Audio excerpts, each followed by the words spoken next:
विरासत में मिले वहम को छोड़ना है, खुद के बनाए पिंजरे से आजाद होना है. We, all females, are born with wings. Why prefer to crawl when we all can fly? Welcome everyone to StreeMing, a show for the woman, by the woman, and we have host Maulshree with us, and amazing guest Rachel with us. Maulshree, please go ahead. So, hello everyone. We at hasyahetufilms welcome you all to StreeMing. So, StreeMing is a word made up of two words, Stree and Ming, where Stree is a Hindi word which means lady or a woman, and Ming is a Chinese word which refers to light or bright. So, streaming refers to bright woman or the light of a woman. So here at StreeMing, we are connecting with many such bright women. We are here to share their inspiring stories and also helping them share their light with the world. So today we have with us Rachel Jacob. So Rachel is a US-based writer, director, and also a filmmaker. She has received recognitions for her writing and her work at several international film festivals, even at Indian film festivals. She is doing a great work for all the girls and women across the world. She's connected with UN, and also she has been writing, she has been acting, she has also done theater.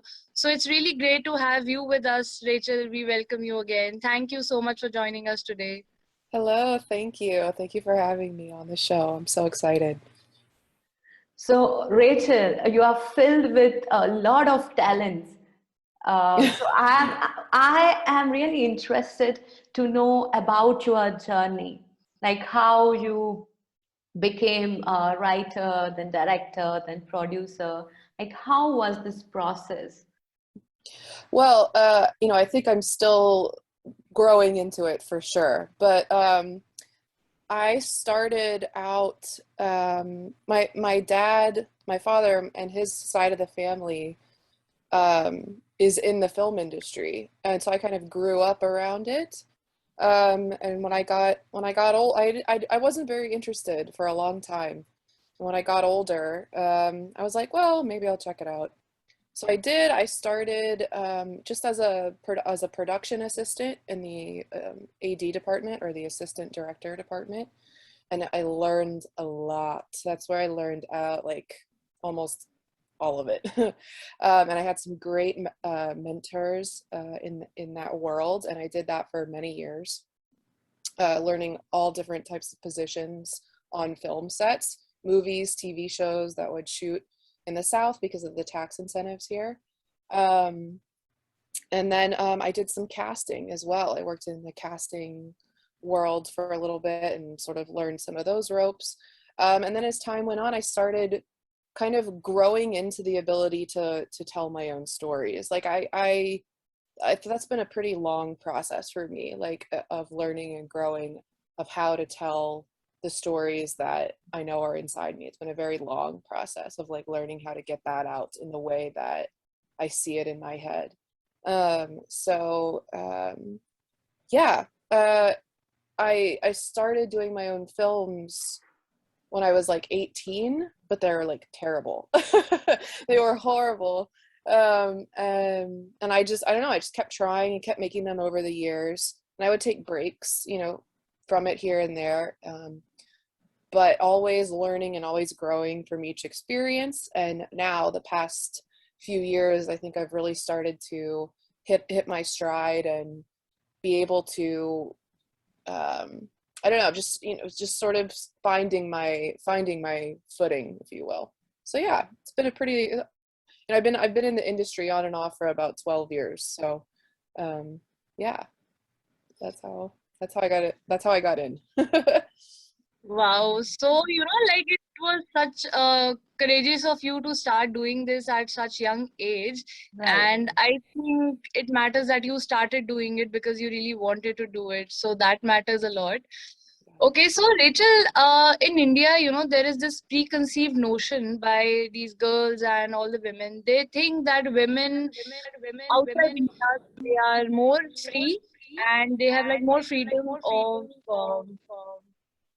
choosing what they want to do. Mm. So, but I'm sure you must have had your own challenges. So we would like to know how is it there and what kind of challenges you have faced being a female filmmaker and how did you overcome those challenges?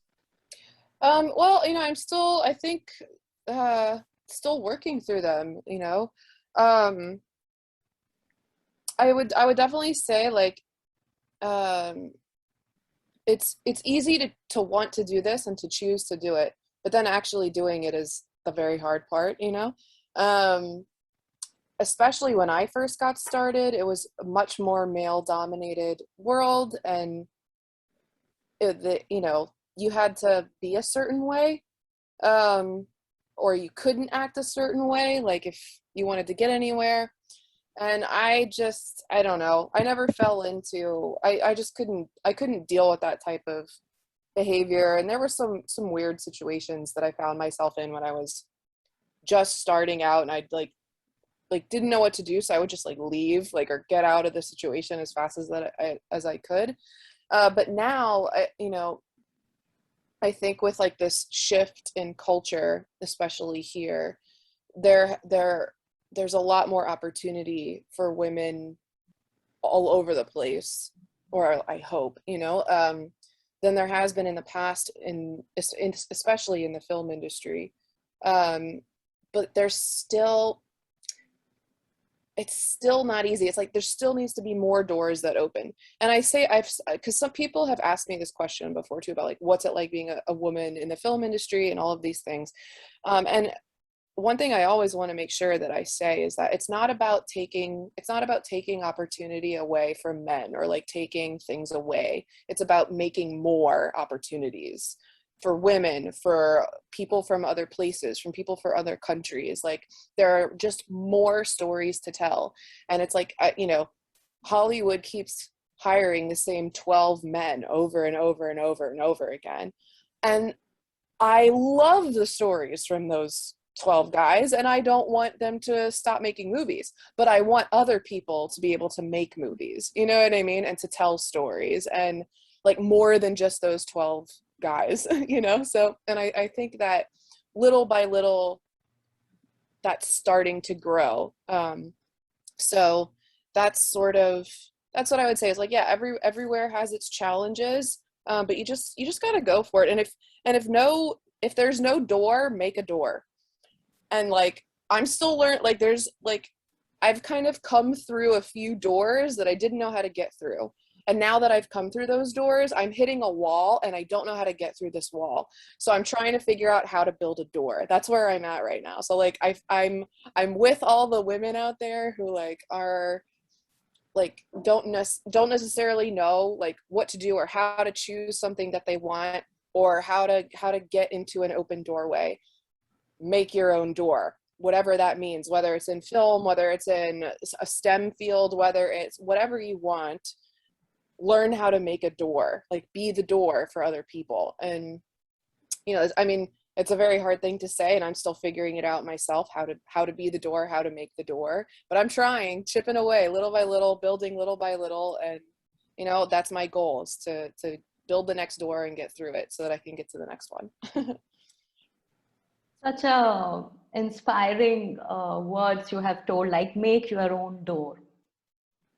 I'm sure like everyone who is listening, it's for everyone. We do have our own dreams, and then we somewhere compromise because we don't find it. Like you told, we find a wall and we just quit. So guys out there, every female, we have to make our own door. And it's so good, Rachel, like you are leading, you became the light. People will surely see their own way and they'll follow you. So congratulations for wherever you are. A little step by anyone to inspire many. We don't even know, like even you don't know like how many females out there might get inspired by you, right? And I was reading the crowdfunding project of yours, And I'm so much interested to know about it and how all the females around the world can help you in, they can contribute you in this. Please throw a light on that. Sure. So this is my next project. It's called Four on the Mantle, and it is a story that sheds light on the experience of miscarriage, not only from the woman's perspective, but from the whole family. So the husband as well as the extended family, and like the process of grief that like different people go through dealing with miscarriage, because it's not a subject that is talked about a lot, hardly at all. And like when it is talked about or mentioned, especially in like a film or something, nobody knows what to say, or somebody gives like a really awkward speech, and it's like, no. That's not how, like, I don't even think people in real life know how to talk about it very well. Like that whole process, and everybody's experience with it is so different. So the purpose of the film is to shed a light on that experience, and to get people just thinking and talking about it, because it's so common, and like people, I don't think, realize how common miscarriage is and how often it happens. And that's a weight that is carried, in so many different ways, in so many different people, and in so many different families. So the purpose of that story is to just, get that subject out there a little bit more, and hopefully tell a beautiful story. So we did a crowdfunding campaign that's over now.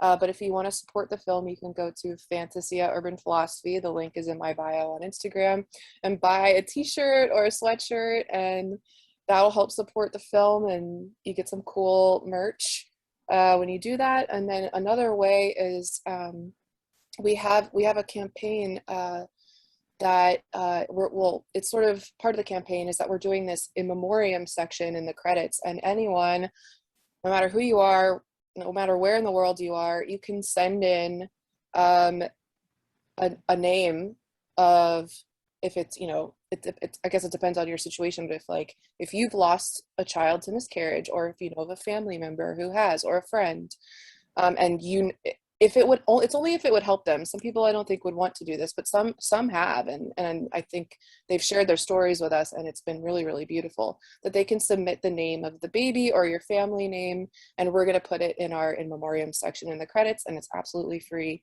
And we're just doing it in order to honor all of those people and all the experiences and things like that everyone has had to go through with this,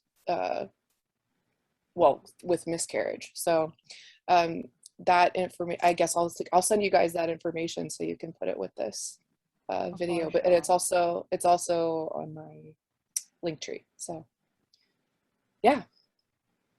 Okay, so Rachel, like just you mentioned, to support this particular campaign, and otherwise also you are managing this, your brand of merchandises, and it's all about, urban philosophy of clothing. So could you please tell us, how did you get this idea of urban clothing, and what is it exactly, and why are you doing this? It's kind of funny, actually. So I love philosophy, and I studied it. And I kind of started it as a joke. Back like a few years ago, whenever I first decided to like do some designs or whatever. But then I was like, actually, I really like this idea, and I wanted it to be a thing. So I like put some thought into it and made it, it has a philosophical theme. And I was like, you know what, like, I'm just going to I want to connect this to my filmmaking, and any proceeds that come from the t-shirt line and all of this stuff is going to go to support independent filmmaking, because yeah, why not? Like, I feel, philosophy and the arts are closely related. So I just thought it was perfect. So that's where it came from. It started as a little joke against one of my professors. And then it became this thing that I actually really started caring about and loving. So yeah, go check it out. Wow, Yeah, we sure. will. And so creative. Anyways, filmmaking is like, an amalgam of all the art form. we need to know the storytelling, the visual arts, design, clothing, lights, everything comes in at one place. And I'm sure you are already a director, so you have that art side in you also, which you replicated in this clothing brand. So carry on, like we'll check that out, no doubt. Thanks. And Rachel, like I really like the story idea behind your funding campaign, and that's why we need more female filmmaker, because Yes. we can show a very different angle and emotional journey what a female go through during the miscarriage. Yeah. Hats off to that topic, and looking forward for that film. Can Thank you you. tell us, like, what is your creative process of writing or directing? Like, how you choose what story you need to tell to the world? Honestly, I kind of have to wait until something hits me a certain way. And then Mm-hmm. I will see like a story or a scene or a moment play out in my head. And then I have to get to know the people in that scene, like in my head, and watch it play out. And then it just becomes this like sort of compulsion of having to write down what I see. And sometimes it turns into a script. So yeah, I kind of have to see it, and like different things spark it. It's like really particular emotional moments. Sometimes it's a piece of music that I hear. Sometimes it's something that someone says. They're telling me a story and it hits me a certain way, or um, just any sort of emotional something that hits me a certain way, and it just for whatever reason brings to life this idea. So that's sort of it. I don't have this very long crazy process or anything like that. I have to keep the writing journey simple or I won't do it. So I do a beat sheet Mm-hmm. when Yeah. I'm first getting started, and that's it. Like otherwise I like lose myself and I sort of ruin the whole. I get emotionally exhausted if I try to like write out like a synopsis and then a treatment and then before I even get to the script. It's like, no, beat sheet and script, and that like everything else comes from that, and I kind of do everything else afterwards. So This yeah. is my takeaway from you. Like, I don't go by beat sheet, like Hmm. story comes to me first. Yeah. and Hmm. and then I'll keep on building, the characters. Like, it takes a lot of time for me. And later on, at the last stage, I'll be like, okay, now I need to go with that. But yeah, that's Yeah. everyone have their own journey to write and their own creative process. Like, we can choose. So Yeah, good I to used hear to that.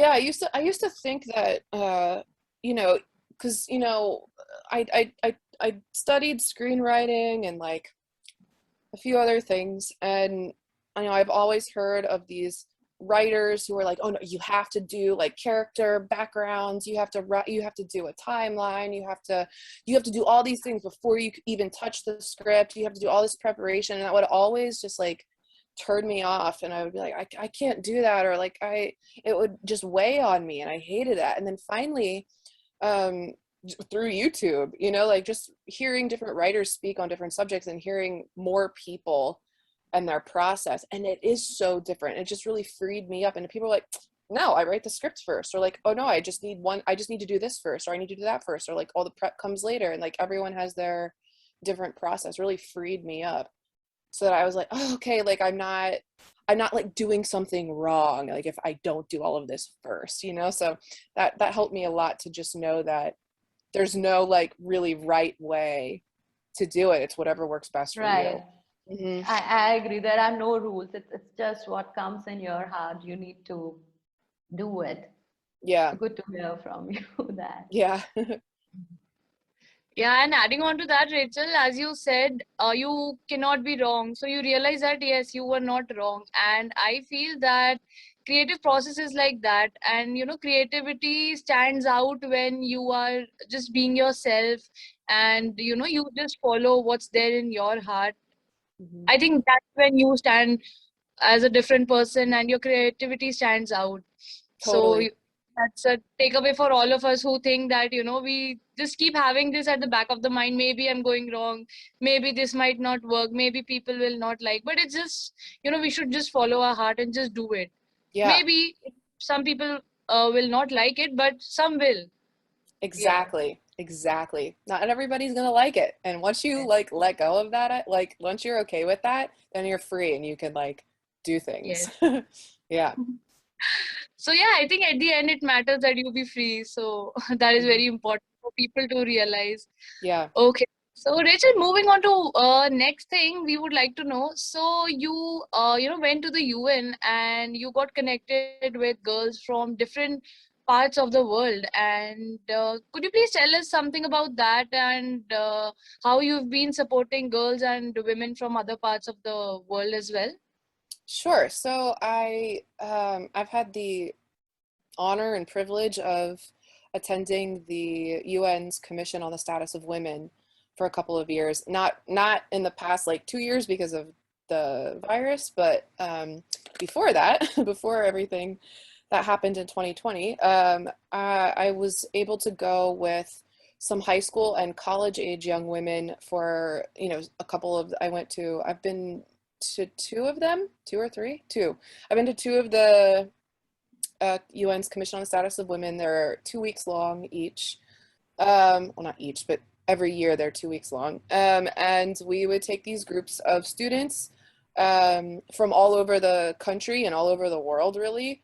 They would come and we were able to go through some of the NGOs that work there and attend the commission. And so we would be able to go to all of the country. Oh well, it's kind of it's kind of interesting how they have it set up so that they have all of these women and all of these organizations from all over the world that come, and they set up a sort of like a teaching panel, like, if you will, and there's like tons of conferences and panels like all day every day, all in the UN and all around where the UN is in New York, because the conference is too big to just stay in the UN building, which is really cool. So you're just kind of like running around trying to get to as many of the conferences as possible from people from all over. And each year has a theme. Like I remember the one that I went to last was all about education of women in rural areas in third world countries. And so there was like a lot of excitement because there was a lot of women there from countries who had not been in a very long time to the UN. So that was really exciting. So we got to hear testimonies from like women all over the world about different topics. Whether it was like war, whether it was the access to education in their villages, like all these things. And so we would have discussions and breakdowns, and we would get to meet the ambassadors and the emissaries from these different countries. But more importantly, because I think that like people like to criticize the United Nations a lot for not ever getting things done, or like being very slow to act. But what they don't see is that the United Nations creates this safe place for all of these non-governmental organizations from all over the world to meet and talk with one another and network. And that was one of the most powerful things I'd ever seen ever. I was in the General Assembly room with like maybe 2,000-3,000 other women who are all, and it was, I don't know, I was just so powerful. I mean, at one moment, like everybody broke into song, and they just were sharing songs from like different their parts of the world, and it was all about like women bringing peace and like bringing this whole like new angle of like being, and whole new angle, like not angle, but a whole new and that's not new, but to us, but it is, I guess, to like the world stage, if you will, of like, hey, women have a lot to say about humanity and like all of this stuff. So I don't know, it was really amazing. And it wasn't just like a feel good la la thing, like either. Like that was an amazing moment. But like, man, all those conferences, you're getting that hard information. It's those hardcore hot topics that everybody was talking about, and we would debate and we would listen and we would learn, and we would like some of the girls would get involved with some of the organizations, or they go on to like study international relations in college, or like whatever. So it's really about like learning about the international community and seeing how you can support one another as women. So it was really about networking and getting involved with the NGOs. So yeah, that was my experience there, and I can't wait to go back and do more. One of the things that I would love to do is to have my own NGO about like women supporting women and various other things, bringing a lot of like philosophical anthropology to the table, and be able to lobby and work at the United Nations. So that's one thing that I would like to do eventually. But yeah. That's really need of the hour. I feel like we really are like many females are isolated, you know. They don't even break the shell. They don't even speak out the trouble. So I feel like you connected with everyone. So I really want like every female should really connect to other. They should be free to speak. At least Yes. what you are feeling, please speak out. There is someone, and like you told us, you know, like we need to make society where, you know, not only like a country based, but and in all the females in the world should support each other and have a Yes. safe environment. You know, Yes. rather than thinking like, you know, judging anyone, just help Yes. them. And yeah, for your venture, all the best, Rachel. I really want you to proceed with your NGO thoughts, and you will for sure. And also, like, as you have experienced, and you and like all the females work together of different country. So I really want to know from your end what a message you want to give all the female audience, and not only the female audience, whoever is listening this, like, what is your message for all the females? Ooh, that's so hard. Yeah, but I mean, anything. yeah, I would just say you're not alone. Like, you're not alone. Right. And uh, even if, you know, even if I don't know you, and even if we don't know each other, you know, I still have love and support for you. And I know other women do too. Like, you're not alone. Keep going, keep making doors. You know, and I know sometimes it's harder to say than it is to do, and I know some people are in harder situations than others. But yeah, just keep going, and you're not alone. And you know, I think we all need to hear that. Sometimes I need to hear it. So yeah, you're not alone. And I mean, I love what you guys are doing. Like, even this is amazing what you're doing, and you're helping so many people and reaching out to so many women. And now I'm connected to you guys, and like, I don't know, it's just, that's so amazing, and I love it. So you know, just, you're not alone. Yeah. Oh, well said. It's really That's inspiring. a And yeah, big message, you know, yeah, that for many people who actually feel alone, you know, though they are surrounded by their family, they have friends, but at the end they still feel alone. So when you say that, you know, you don't even know them and you are still supporting them, and I think whoever is listening, it's reaffirming for them that, you know, they're actually not alone and you are there. So I feel that's something really amazing that, you know, you just have said. I think you are not alone. These words matter a lot, like, you know, hold a lot of weightage itself. so true. So Yeah. great, Rachel. So yeah, and now I would like to say about Hasya Hetu film. So it's been started with me and Maulshree. So we are creating content which is more humorous content, and it's family oriented content. Guys, to do watch our channel, YouTube channel, and watch the series, songs, and the shows we have. And please show your love and support. Please subscribe our channel. Please share the videos. We would Love to hear from you, and also about our show. Please comment and let us Of know what. course. Yeah, Thank of you so course. much. Yeah. And also, like, one message at my end from, like, not message, it's just a saying to all the girls out there, like, let's sing like a bird, without worrying about who hears or what they think. Just sing. I Yeah. love that. Yeah.